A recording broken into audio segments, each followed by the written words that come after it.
Assalamualaikum, sahabat. Setiap manusia yang hidup di dunia ini pasti menyimpan harapan besar dalam hatinya. Tidak ada seorang pun yang ingin hidup kekurangan. Hidup serba sempit, apalagi terus-menerus diliputi rasa cemas soal keuangan.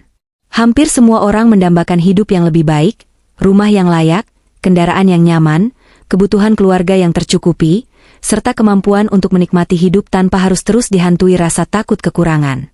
Keinginan untuk hidup berkecukupan bukanlah sesuatu yang salah. Dalam Islam, mencari rezeki adalah bagian dari ibadah, selama dilakukan dengan cara yang halal dan niat yang lurus. Bahkan Rasulullah mengajarkan bahwa tangan di atas lebih baik daripada tangan di bawah. Artinya, menjadi orang yang cukup dan mampu memberi jauh lebih baik daripada hidup dalam kekurangan dan ketergantungan. Namun realitas hidup seringkali tidak seindah harapan. Ada banyak orang yang sudah bekerja keras dari pagi hingga larut malam. Ada yang rela bangun sebelum subuh, pulang saat langit sudah gelap, mengorbankan waktu bersama keluarga, hidup sederhana, bahkan menekan keinginan pribadi demi bisa bertahan dan menabung.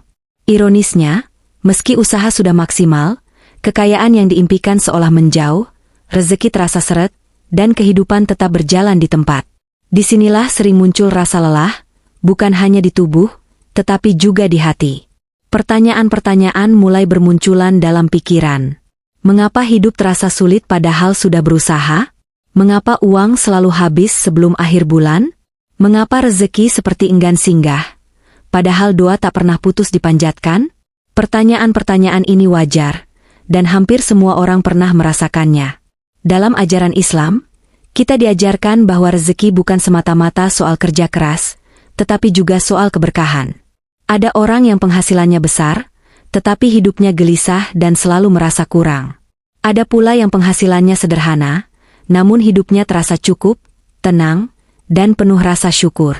Disinilah letak perbedaan antara rezeki yang sekadar banyak dan rezeki yang diberkahi oleh Allah Subhanahu wa Ta'ala.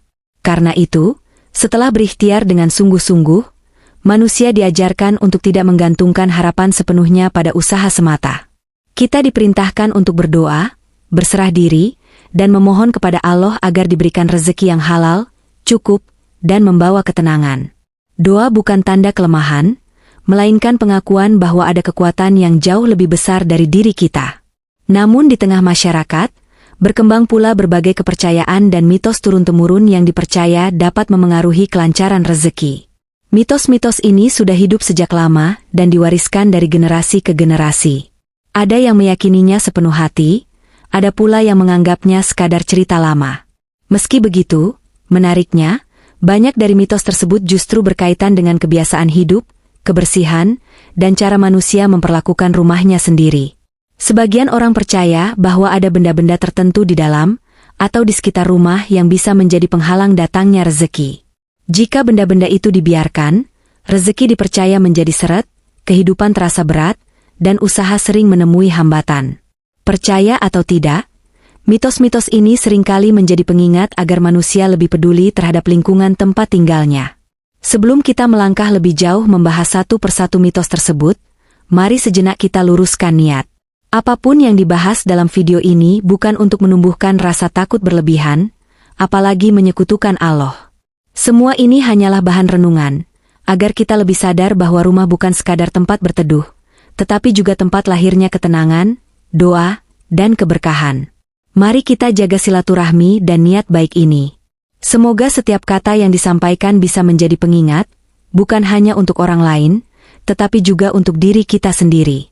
Jika hidup terasa sempit, bisa jadi bukan karena rezeki yang kurang, melainkan karena ada hal-hal kecil yang selama ini luput dari perhatian kita.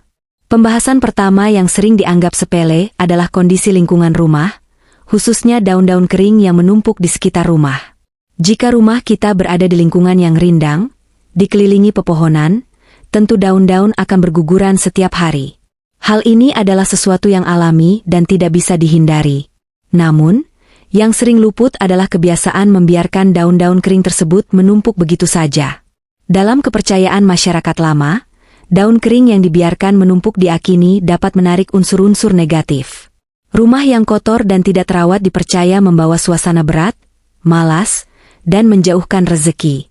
Meski ini terdengar seperti mitos, namun jika dipahami lebih dalam, ada pesan penting di baliknya. Rumah yang dipenuhi daun kering akan terlihat kumuh, kotor, dan tidak nyaman. Debu dan kotoran mudah menumpuk, serangga bermunculan, dan udara terasa pengap. Kondisi seperti ini secara tidak sadar memengaruhi psikologis penghuninya. Hati menjadi tidak tenang, pikiran mudah lelah, dan semangat untuk beribadah maupun bekerja perlahan menurun. Islam sendiri sangat menekankan pentingnya kebersihan. Kebersihan bukan hanya soal fisik, tetapi juga berdampak pada kebersihan hati.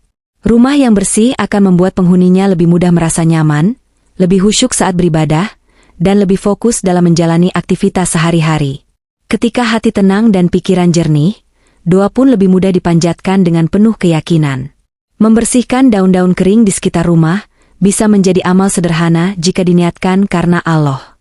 Aktivitas kecil ini melatih kedisiplinan, kepedulian, dan rasa syukur atas tempat tinggal yang telah diberikan. Dari kebiasaan kecil inilah seringkali lahir perubahan besar dalam hidup, termasuk terbukanya pintu-pintu rezeki yang selama ini terasa tertutup. Karena itu, jangan pernah meremehkan hal-hal kecil di sekitar rumah. Bisa jadi, rezeki yang kita harapkan selama ini menunggu kita untuk lebih peduli, lebih bersih, dan lebih bertanggung jawab terhadap nikmat yang sudah ada di tangan kita. Setelah membahas soal kebersihan lingkungan rumah dan daun-daun kering yang sering dianggap sepele, kini kita masuk pada hal lain yang juga sering luput dari perhatian, yaitu keran air yang bocor. Banyak orang menganggap tetesan kecil air bukan masalah besar. Selama air masih mengalir dan kebutuhan tercukupi, kebocoran kecil sering dibiarkan begitu saja. Padahal, dalam kepercayaan masyarakat lama, keran bocor diyakini sebagai simbol rezeki yang terus keluar tanpa bisa ditahan. Mitos ini sebenarnya sangat dekat dengan logika kehidupan sehari-hari. Air yang menetes sedikit demi sedikit, jika dibiarkan berhari-hari, berminggu-minggu, bahkan berbulan-bulan, akan menjadi pemborosan yang nyata. Tagihan meningkat, biaya bertambah, dan tanpa sadar keuangan keluarga pun terkuras perlahan. Inilah gambaran rezeki yang datang, tetapi tidak pernah terasa cukup, karena selalu bocor dari celah-celah kecil yang diabaikan.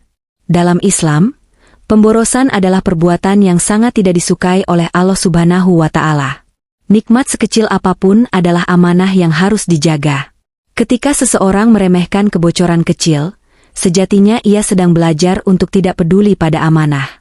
Kebiasaan ini, jika dibiarkan, bisa merambat ke banyak aspek kehidupan lainnya, termasuk cara mengelola rezeki.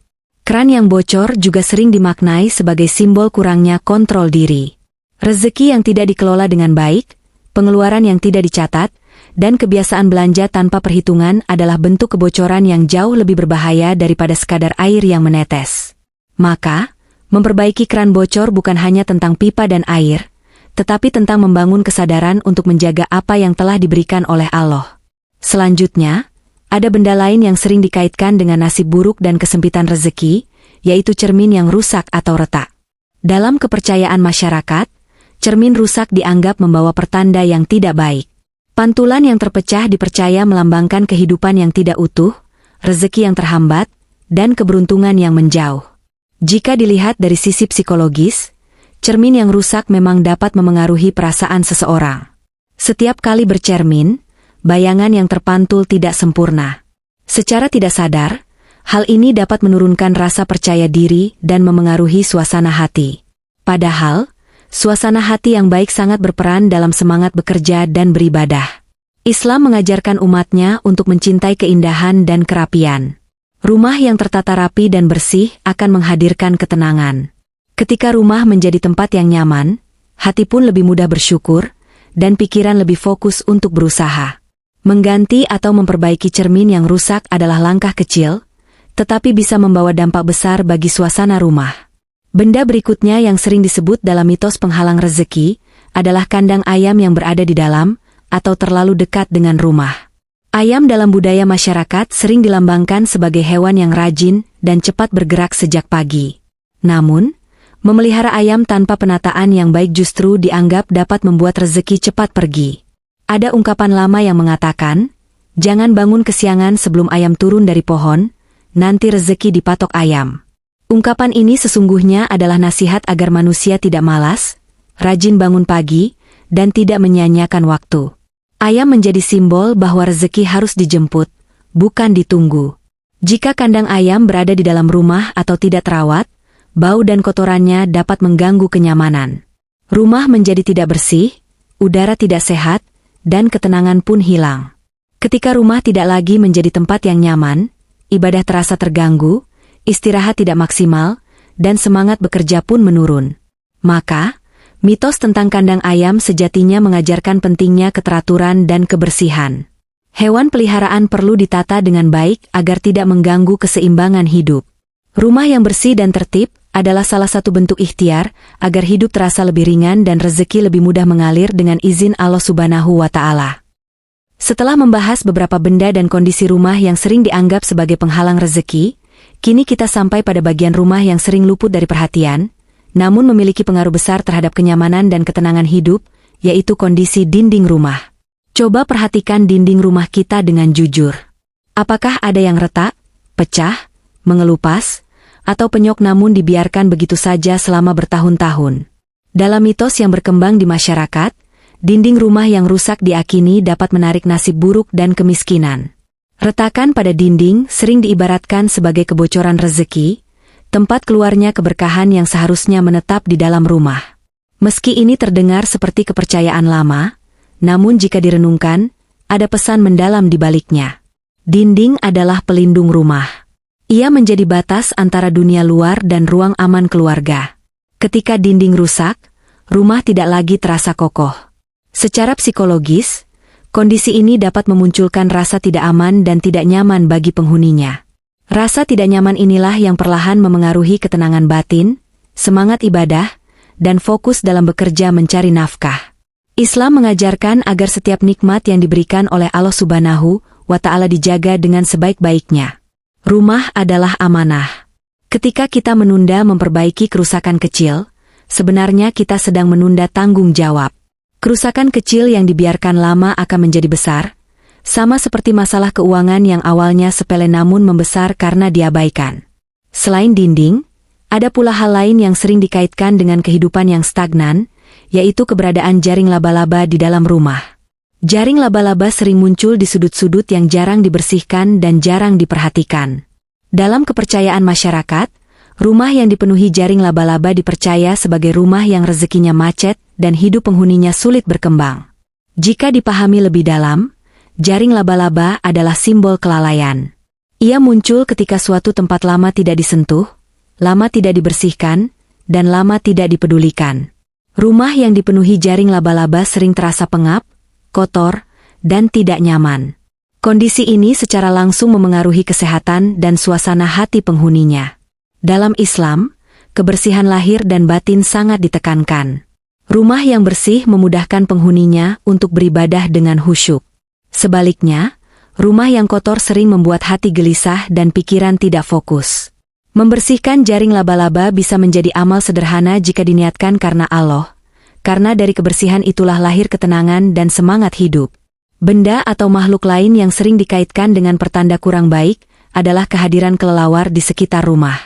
Dalam kepercayaan lama, kelelawar dianggap membawa penyakit, kesialan, bahkan kemiskinan. Karena itu, orang tua dulu sering menasihati agar pintu dan jendela ditutup rapat ketika lingkungan sekitar banyak kelelawar berkeliaran. Secara ilmiah, kelelawar memang dapat membawa penyakit tertentu. Maka menjaga rumah agar tetap aman dan tertutup dari hewan liar adalah bentuk ikhtiar menjaga kesehatan keluarga. Rumah yang aman akan memberikan rasa tenang, dan ketenangan adalah fondasi penting dalam membangun kehidupan yang berkah. Ketika anggota keluarga sehat, pikiran lebih jernih, dan hati lebih tenang, maka ibadah dapat dilakukan dengan baik dan usaha mencari rezeki pun lebih maksimal. Tidak ada keberkahan dalam hidup yang penuh rasa takut, tidak nyaman, dan tidak aman. Karena itu, menjaga rumah dari gangguan hewan liar sejatinya adalah bagian dari menjaga keberkahan hidup. Semua mitos tentang dinding rusak, jaring laba-laba, dan kelelawar ini pada dasarnya mengajarkan satu hal yang sama, yaitu kepedulian. Kepedulian terhadap rumah, terhadap kebersihan, dan terhadap kenyamanan keluarga. Ketika seseorang peduli pada hal-hal kecil, biasanya ia juga akan peduli dalam mengelola rezeki, waktu, dan tanggung jawab hidupnya. Rumah yang terawat mencerminkan hati yang terjaga. Hati yang terjaga akan lebih mudah bersyukur, lebih ringan dalam berdoa, dan lebih ikhlas dalam menerima takdir. Dari sinilah seringkali pintu-pintu rezeki dibukakan oleh Allah Subhanahu wa Ta'ala, dengan cara-cara yang tidak disangka-sangka. Pada akhirnya, setelah kita membahas berbagai mitos dan kepercayaan tentang benda-benda yang dianggap dapat menghalangi rezeki, ada satu hal penting yang perlu kita pahami bersama. Rezeki sejatinya tidak ditentukan oleh benda apapun, tidak pula oleh mitos atau kepercayaan manusia. Rezeki sepenuhnya berada dalam kekuasaan Allah Subhanahu wa Ta'ala. Dialah yang melapangkan dan menyempitkan rezeki, sesuai dengan hikmah dan ketetapannya.